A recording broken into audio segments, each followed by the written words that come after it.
Welcome to VGK Today, a daily podcast providing you an inside look at the Vegas Golden Knights 2025 Stanley Cup playoff run. I'm Justin Russo with the Golden Knights on Sunday, May 4th, and may the 4th be with you, as the VGK continue their preparations for their second round series against the Edmonton Oilers, a series where we finally have some dates and times to pass along. Game 1 of the second round takes place at T-Mobile Arena on Tuesday, May 6th at 6:30 p.m. Pacific time. So this upcoming Tuesday, 6:30 at the Fortress, Game 1 between the Knights and the Oilers. Game 2, same time, 6:30 Pacific time on Thursday at the Fortress. Then, as the series shifts to Edmonton, we don't officially have any start times yet, but we do know which days the games will take place. Game 3 from Edmonton comes our way Saturday, May 10th. Game 4, Monday, May 12th. Then if you move down the line to the games that may be necessary, Game 5 would take place May 14th, Game 6, May 16th, and Game 7 on May 18th. Of course, all of those yet to be determined if they are going to be necessary in this second round series. So, a bit of a clearer picture in round 2, but as mentioned, start times beyond Game 2 not quite confirmed yet. Still, it is set up to be a fun and physical series, just as it was 2 springs ago with these two teams. And the Knights are looking for the same result once again to move on to the Western Conference Final. Today, we'll get some perspective from a player who took part in that 2023 second round series, as Daren Millard catches up with Knights defenseman Nic Hague. Well, Golden Knights fans, if you want your football fix this spring, be sure to head over to Lee's Family Forum and check out the Vegas Nighthawks. Nighthawks with a big win over the Northern Arizona Wranglers on Saturday night, and they are back at Lee's Family Forum next Saturday to welcome the San Antonio Gunslingers. Visit nighthawksfootball.com for tickets and information. Also want to remind you that you can check out the official VGK mobile app. That is the easiest way to keep up with the team during this Stanley Cup playoff run. Plus, fans with the app will have the chance to win tickets to select playoff games. So be sure to download it today for Apple or Android. Let's start by looking back. What do you remember about the series against the Oilers in 2023? It was a great series. Fast, physical, competitive. 2 really good teams going head to head. A lot of star power and just like deep all around teams. So it should be more of the same. Do you remember how nasty it was? Yeah, I do. I think that's just kind of like he was on the edge for a while. I think it just kind of comes with the territory, right? We're highly competitive guys, and we're just, for lack of a better term, we go to war for however many games it takes. So it's emotions can run high, and obviously there's a lot at stake, and I think you see that kind of come out. You two were battling for the division lead that year and the Stanley Cup run. Does it feel different this time around because you both come at this from different directions? I don't think so. No. Listen, it doesn't matter where you finish, right? Like it's. Obviously, home ice is nice for us, but at this point, I wouldn't look too much into regular season statistics or anything like that. It's kind of, it's a whole different world, right? It's a whole regular season doesn't matter anymore. We're just going to go head to head for a series, and it'll be fun. I'm really looking forward to it. What are you looking forward to in particular, or just the buzz? Yeah, these are the kinds of games you want to play in, right? It's this is the best time of year. You got to elevate your game the deeper you go, and it's just I really enjoy it. It's the pressure of it and the intensity of it, and I love playoff hockey. So it's I think it's going to be a great series. The question that you have to ask is, what's it like playing McDavid and Draisaitl, and how do you alter your game at all with those two? I think you definitely have to be aware. I don't know how to word this. Like you got to respect what they're what they're capable of, and obviously two, one best player in the world, and another guy who's right up there with him. Is sometimes I think he's better than McDavid, but so they're two world-class players. So you gotta definitely be aware, respect what they're able to do, but play them hard and try to take away time and space and make it as difficult on them as we can. Individually, I haven't had a chance to catch up with you since the pinch that you made that led to the overtime goal. That could have easily played it safe there and backed off. You didn't. What made you be aggressive?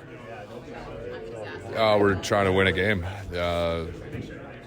and I think it's. I wouldn't say it was a huge risk, right? It's kind of the way we play.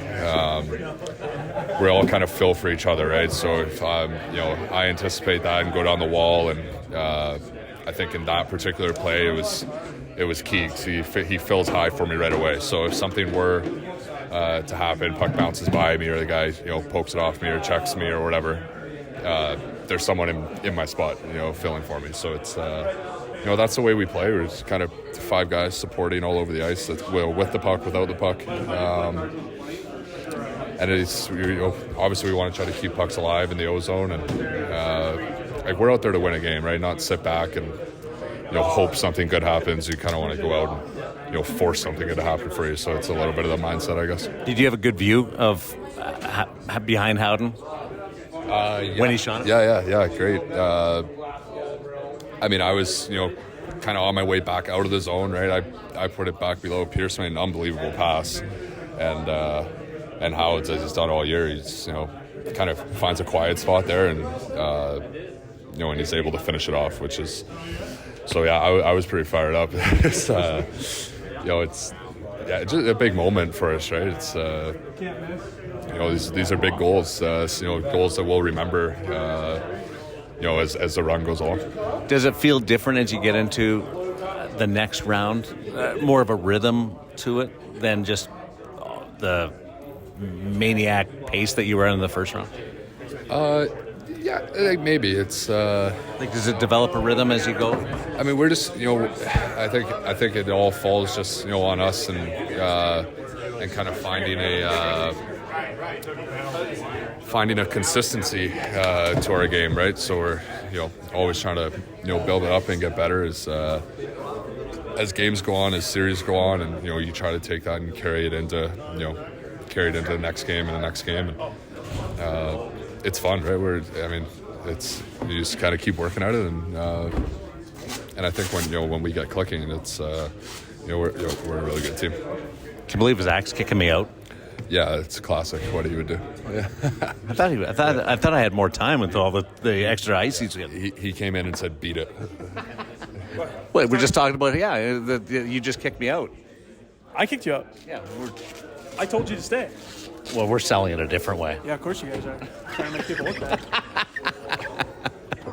Selling it a different way. Zach Whitecloud, you can hear in his voice there. He's done with it, Daren. He's done with all of your tricks in the VGK locker room. Don't go pushing agendas on him now. He's a man of good character, and he's a good man in that locker room. So take the agendas away from things and leave Zach alone as he prepares for this series with the Edmonton Oilers.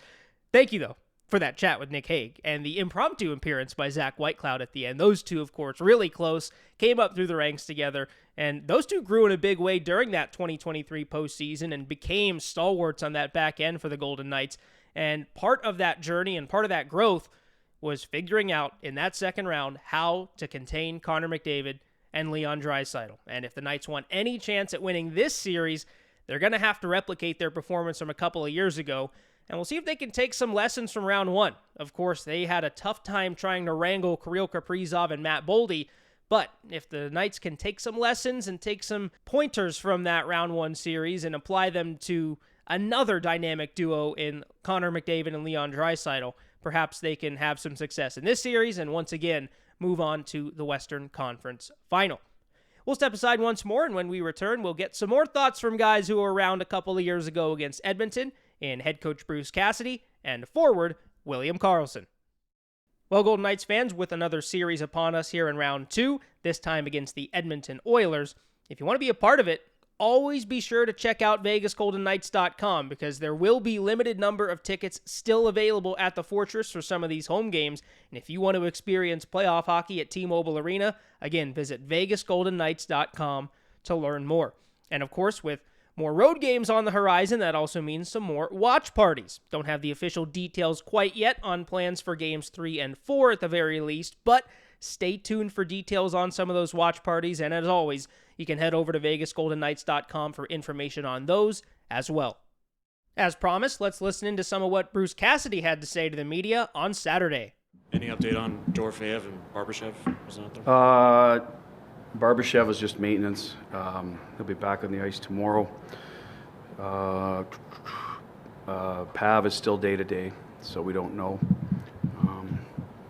On him, he didn't skate with us. When you think back to that series against Edmonton 2 years ago, what stands out most?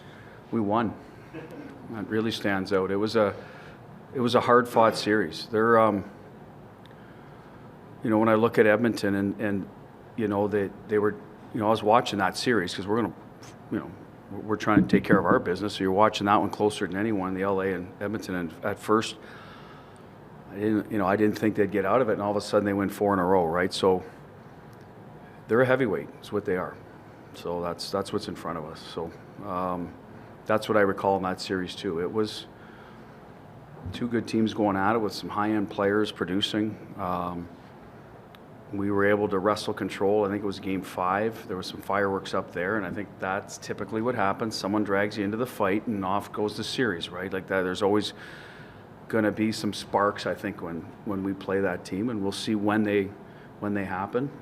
So expect that. Expect some physicality, some level of, animosity, amongst the 2 teams, and see where it goes. And I think those types of series are good for us when we get dragged into it. We kind of are better in those, and we'll see how that plays out. How different do you think the 2 teams are? Like, how different are you guys? How different are they? From that series 2 years ago. 2 years ago. Well, I think they've changed their head coach, and I think they've used their depth players more. Probably a way to look that up fairly quickly, the minutes, but when I watch them, it seems like they have more responsibility than the bottom of the lineup players. They still rely on their 2 big guys, obviously, but they won games with depth against LA. Their power play has leveled off a little bit. I think it's still very, very dangerous. But they don't, I'd say they would maybe say this, they don't rely on it as much to win games. Only they can answer that, but that would be an outsider's opinion. I think back then they were still going through goalie challenges. Skinner ended up landing, I think, in the net most of the time against us to start. So I don't know who they'll start, but so I would say there's some changes that way, but it's still 2 very similar teams. You've seen our team evolve over the last 2 years. I mean, I don't want to get too much in. We still try to play the same way, use our whole bench, balance our attack. So I wouldn't say we've changed a lot. Just some people in the dressing room have. It's still Aiden Hill. He went in halfway through that series, and he'll be our guy. So our power play is better than it was 2 years ago. I'll say that. That could be a factor. We'll see. You're coming off a series against a dynamic top line. You know what's ahead in Edmonton. Is there a seamless way to transition through one series to the next, knowing that? You're cutting out, Daren. I can't hear you. That's an inside joke. Anyway, I think there is parts of Minnesota's game that will translate to, the bigger bodies going to the net. The bottom of the lineup is pretty much direct and north, so we'll be used to that type of game.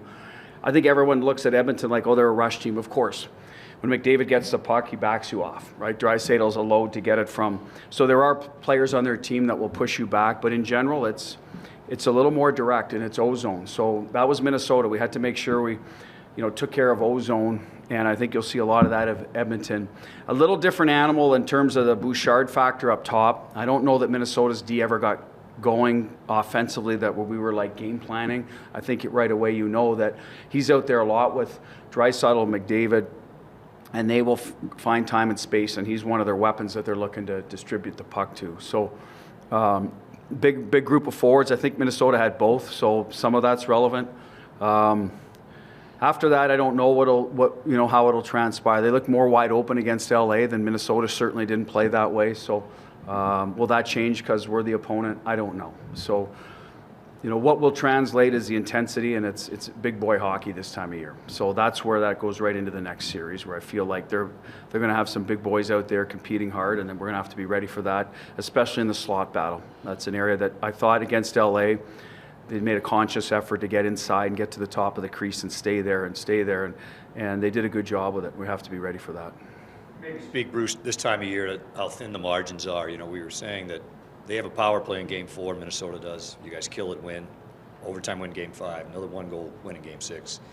How fine a line it is, and how do you guys seem to be comfortable in those tight spots? Well, people talk about experience. It does matter. That doesn't mean you're going to win, but you've been through some of these things, so you're probably a little more collected. You're calmer, knowing that, okay, we got a penalty in overtime. A lot of teams might be like, oh my, you know what I mean? Like, okay, we got to kill it. It's a penalty kill that we've killed many times before. So let's make sure we bear down on the little details. So there's just a little bit of been there, done it that I think can help you through some of those moments. But you still got to perform. You got to execute. And you got to play. So that's how I look at our team. They've been there, and I think we're a bit of that team that I've said it this year. Like, we know how to win, and we've proven it. And it's not always pretty. And there are times in a game that it gets away from us, and you're wondering, how can this be the same team that found a way to win under duress? But that's our group. That's who we are, and I think we wear it well. I think we won more games in regulation than anybody this year. Now we've added. I know we won 2 in overtime, but it's still 5-on-5 to me. It's just an extension of the game, right? It's not 3-on-3 or shootout. So we're okay in close games. In fact, sometimes we have the lead, and I think sometimes we just want to make it close when you're sitting behind the bench. And like, I say that tongue in cheek, but it's like, really? We can't have an easy one tonight? And that's our team a bit, right? But we find a way at the end to pull together. And it's different people that get it done. So we don't rely on one thing. So that's what I'd say our team is, and we're good at it. We're good at being that team, and we're going to have to finish games against Edmonton, right? You saw all the comebacks they had against LA. So this is a team that's never out of it. So, that'll be, a learning curve for us right away if we happen to have a lead late, right? So we'll see how we respond. But that's one thing I'll say about the group. They know how to raise their level when need be. It's worked well for us. Bruce and the Knights preparing for a heavyweight in the Edmonton Oilers, and of course trying to stop that dynamic duo of McDavid and Draisaitl. That is what you have to key in on if you're Vegas. Easier said than done, though, when you're trying to stop those two guys. But we'll see how much success they can find early in this series as opposed to what Matt Boldy and Kirill Kaprizov were able to do in round 1 for the Wild. Let's shift over to a player's perspective now and hear what William Karlsson had to say. Was practice today as fun as it looked? It was fun. Me and Howds beat Riley and Ole in scoring comp, so it was a good time. How do you use these few days between the series ending and a new series starting? Just rest up, and then, we don't know when we play yet, but rest is a big thing, and obviously just keep, maintain shape. Is there something besides they're two skilled players that stood out to you about the matchup when you knew it was them, given how much you've played them, how they play, how you play them other than those two? Is there anything about the matchup that stands out? I think they used their depth really well in that series. Some huge goals from, not those two. So I think that's one thing they did well. How would you describe that series from a couple years ago? Intense, physical, a lot of emotions, and it was fast. It was fast hockey. So, is there 1 or 2 things you're taking from the first round series, biggest things that you've learned that you want to apply here in round 2? I guess I feel like it's every playoffs, but try to have that North mentality. Limit the East-West, especially if it's trying to force it. Obviously makes the play when they're there, but things like that, and stay physical on their top guys as well. and win the battles in front. It's just like simple stuff. Is it good to go through that adversity when you guys were down in the series and you were able to rally back? Is it good to get that experience out of the way early? I think so. Every time you can overcome an adversity, it strengthens you. So hopefully we do, keep that going into the next round. Was it much of an adjustment playing the wing, or was it mostly? A little bit, but not too much. Pretty good players I was playing with, so it made it easy. Well, how did the team get better game by game through 6 games against Minnesota?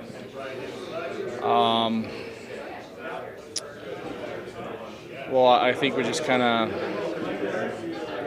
when we had a breakdown, you kind of limit, because those 2 games they did win, they were just kind of scoring 2-3 goals during those times, it felt like, and then the game was over and we were chasing. So big thing was obviously to take the lead and try to play with the lead, but also just every breakdown, try not to let them score and stuff like that. So I think we learned a lot from that. While the Knights defensemen will surely play a big role in trying to stop that top line of Edmonton, you have to factor in the forward group as well, and William Karlsson was among that group in 2023 that was tasked with shutting down that line and playing a defensive-style game, possessing the puck, keeping those guys off the score sheet. Again, not an easy task, but William Karlsson certainly up to it. He's done it once before, and we'll see if Bruce Cassidy decides to deploy his line in a defensive manner against Edmonton's top players. That'll just about wrap things up for today's episode of VGK Today. Thank you as always for tuning in, and be sure to rate, review, and subscribe on your preferred podcast platform, as we'll be back mostly every day throughout the Knights' 2025 Stanley Cup playoff run. Of course, we took yesterday off. Knights were not on the ice, so we took a day off as well here on VGK Today, but we are back in full swing as we prepare for the second round between the Knights and the Edmonton Oilers, and tomorrow, it's Ashley Weiss joining the show once again. Justin Russo signing off for VGK Today.